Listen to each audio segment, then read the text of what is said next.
बहुजन नवजागरण और प्रतिरोध के विविध स्वर, बहुजन नायक और नायिकाओं की श्रृंखला में आज हम चर्चा करेंगे माता सावित्रीबाई फुले के ऊपर। 3 जनवरी को पूरे भारत में माता सावित्रीबाई फुले की जयंती पूरे जोर शोर के साथ बहुजन समाज ने मनाई है। वे न केवल भारत की पहली महिला शिक्षिका हैं, बल्कि एक मजबूत संगठनकर्ता भी रही हैं। ये सब कुछ बातें हम जानेंगे आज उनके ऊपर चर्चा के तहत। तो चलिए मेरे साथ।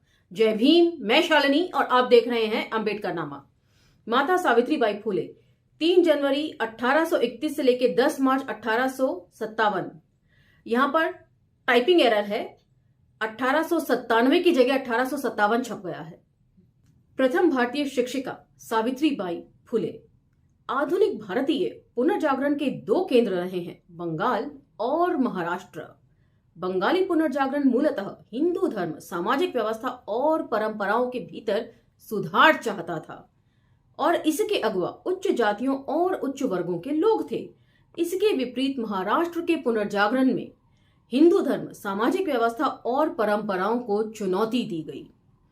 जाति वर्ण व्यवस्था को तोड़ने और महिलाओं पर पुरुषों के वर्चस्व के खात्मे के लिए संघर्ष किया।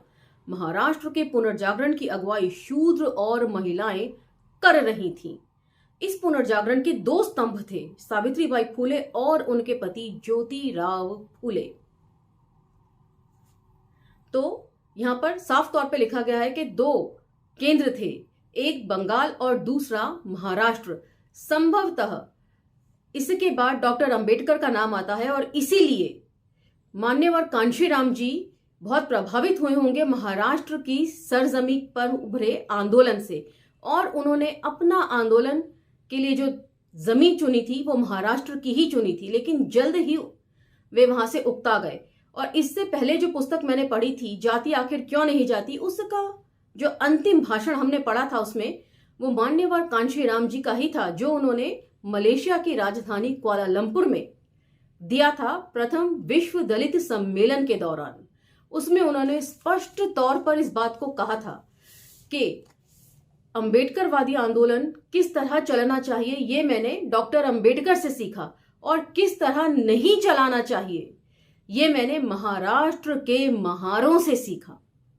उसमें व्यंग कसते हैं, वो तंज कसते हुए कहते हैं कि तकरीबन 25 वर्षों से एक विश्वविद्यालय का नाम तक नहीं बदलवा सके हैं महाराष्ट्र के महार आंदोलन के अगुवा। और वहीं पर वो उस बात को कहते हैं कि लखनऊ आकर यहां पर उन्होंने बाबा अंबेडकर के नाम से विश्वविद्यालय खोल दिया, स्कूल कॉलेजेस खोल दिए गए। तो ये सारी बातें जो हैं आप प्लेलिस्ट में जाकर चेक कर सकते हैं, और जाति आखिर क्यों नहीं जाती के अंतिम भाषण को आप दोबारा सुन सकते हैं, जिसमें मान्यवर कांशीराम जी ने ये सारी बातें कही थी। और मान्यवर के नाम से हम सिर्फ कांशीराम जी को जानते हैं। कोई यदि ये चाहे कि उसके नाम के आगे मान्यवर लगे तो ये उसका केवल भ्रम है। चलिए लौटते हैं टेक्स्ट पर। हिंदू धर्म, सामाजिक व्यवस्था और परंपरा में शूद्रों और महिलाओं को एक समान माना गया है। ग्रंथों में स्पष्ट तौर पर कहा गया है कि स्त्री और शूद्र एक समान होते हैं। हिंदू धर्म शास्त्र भी यही कहते हैं। स्त्री और शूद्र अध्ययन न करें, ये स्थापित मान्यताएं थी और सभी वर्णों के लोग इसका पालन करते थे।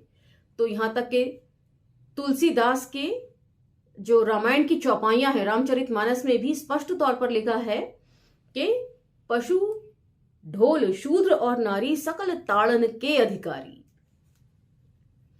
हिंदू धर्म, समाज व्यवस्था और परंपराओं में शूद्रों, अतिशूद्रों और महिलाओं के लिए तय स्थान को आधुनिक भारत में पहली बार जिस महिला ने संगठित रूप से चुनौती दी, उनका नाम सावित्रीबाई फुले है। वे आजीवन शूद्रों, अतिशूद्रों की मुक्ति और महिलाओं की मुक्ति के लिए संघर्ष करती रहीं। तो अभी मैंने पहले कहा कि वे न केवल देश की प्रथम महिला शिक्षिका रहीं, बल्कि एक मजबूत संगठनकर्ता भी थीं। पता नहीं क्यों दार्शनिकों के गिनती में उन्हें कभी शामिल नहीं किया जाता है।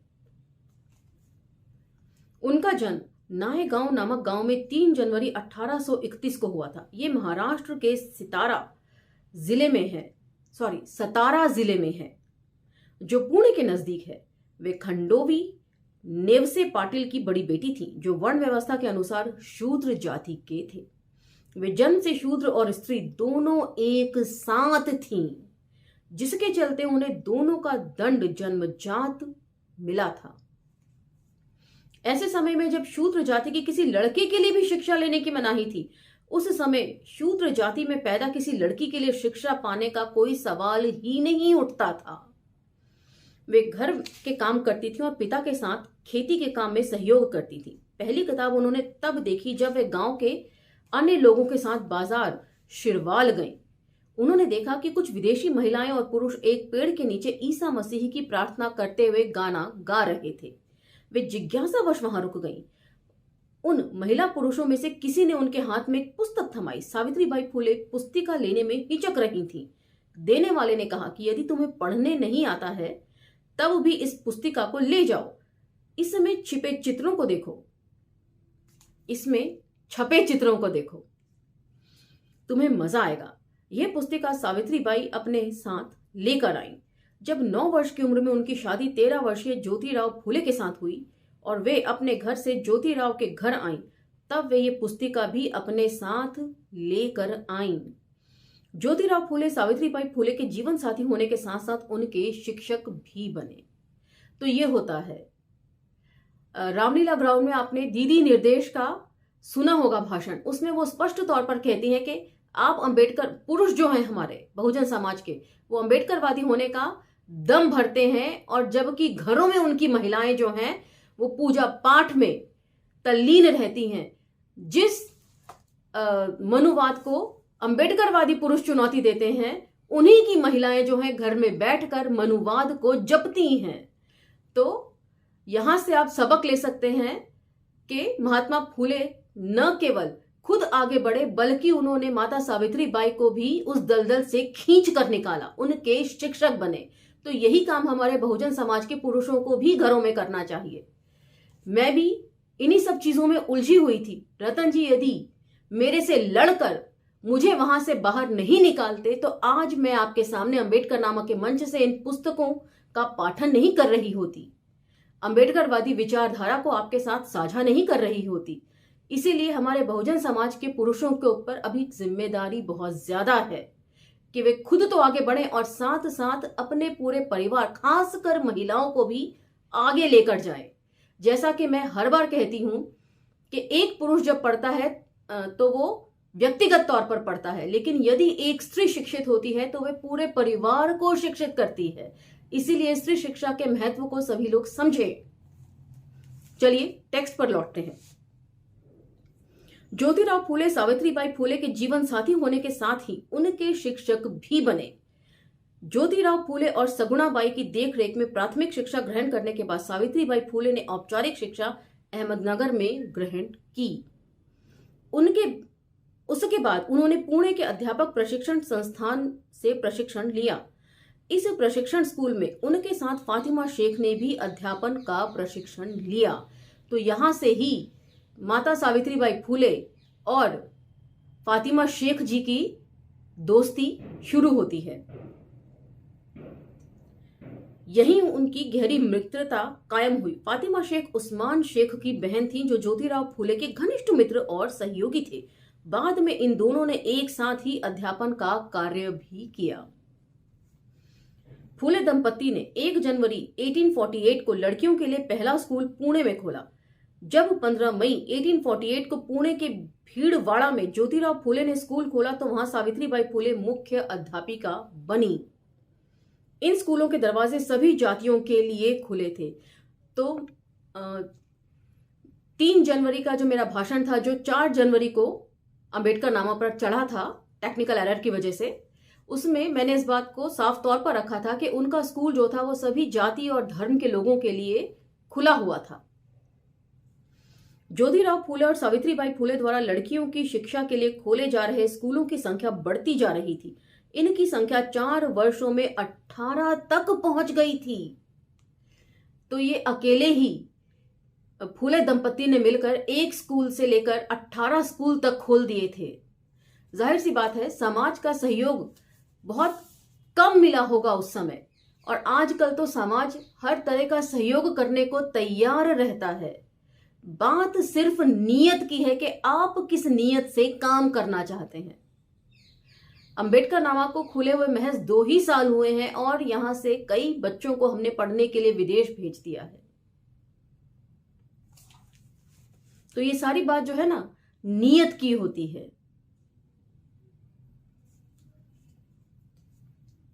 फूले दंपत्ति की एक कदम सीधे ब्राह्मणवाद को चुनौती थी। इससे इनके अधिकार को चुनौती मिल रही थी जो समाज पर उनके वर्चस्व को तोड़ रहा था। पुरोहितों ने ज्योतिराव फूले के पिता गोविंद राव पर कड़ा दबाव बनाया।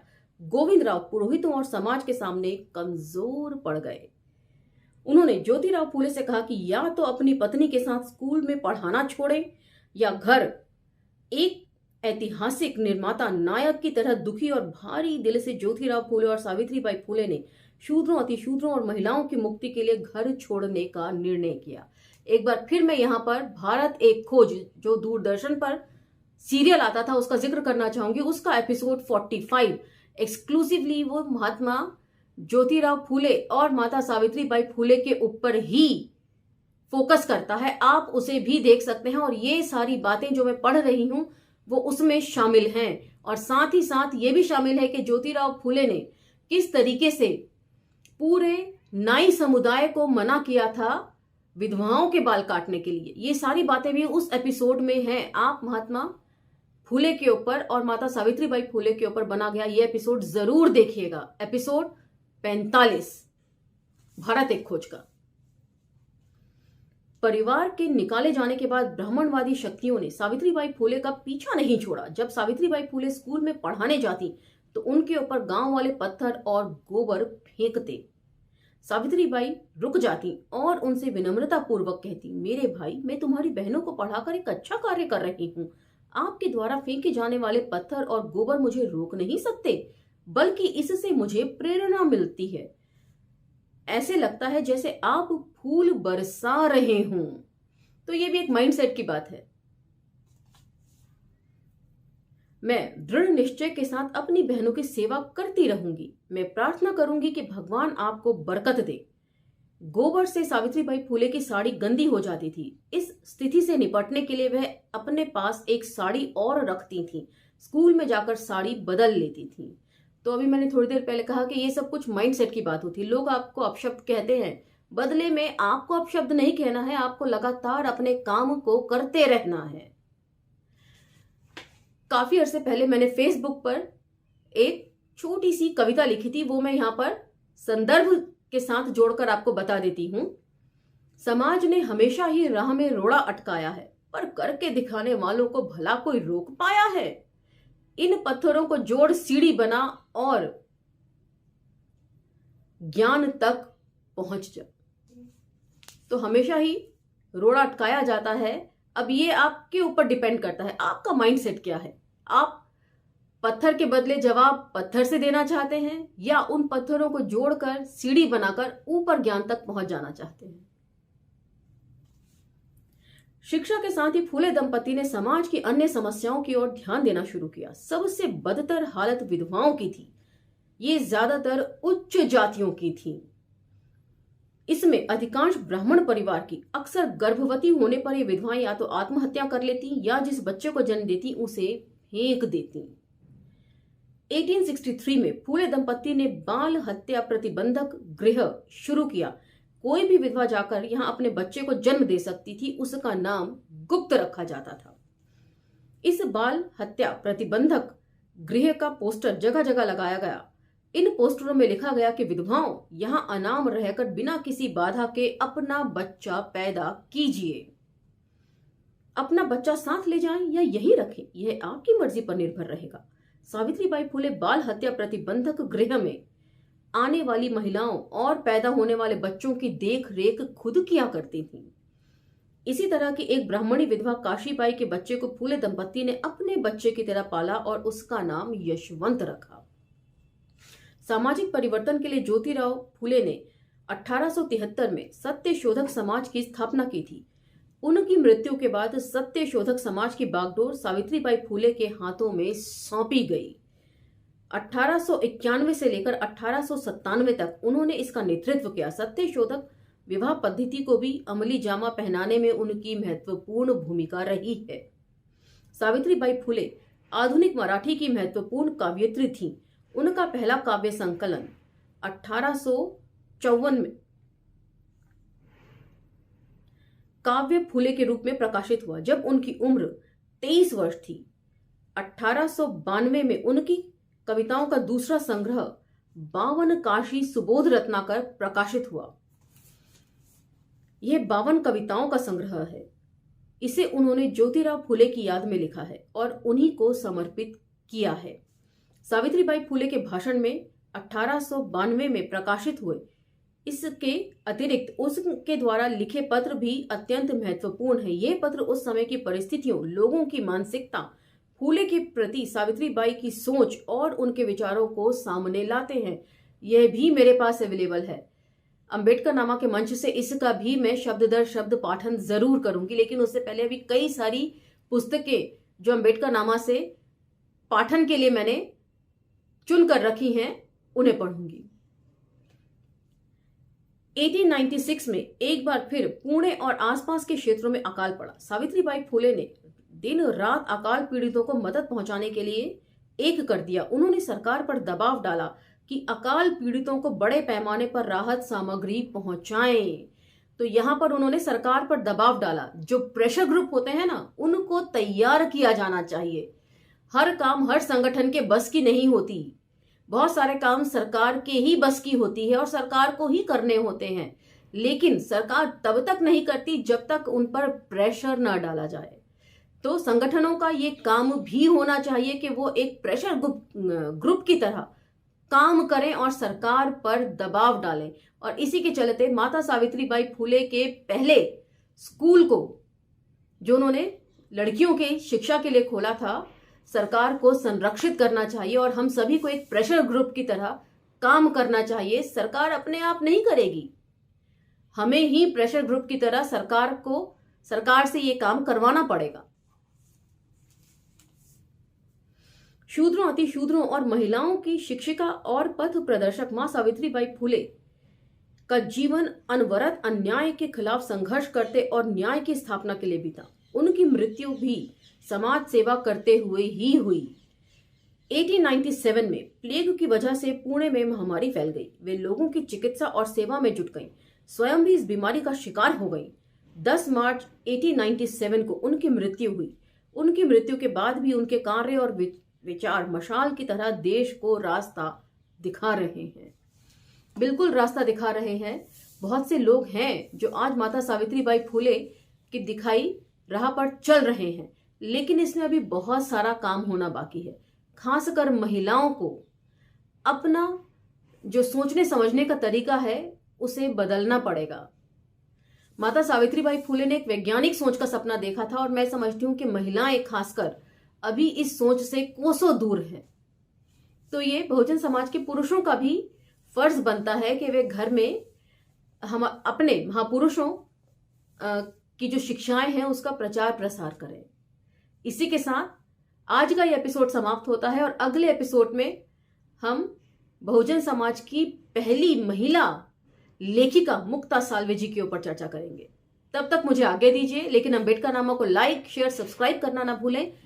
और ये वीडियो यदि आपको महत्वपूर्ण लगती हैं तो इन्हें दूसरे लोगों तक पहुंचाने में अंबेडकर नामा का सहयोग करें। मिलते हैं अगले एपिसोड में, तब तक आज्ञा दीजिए। धन्यवाद।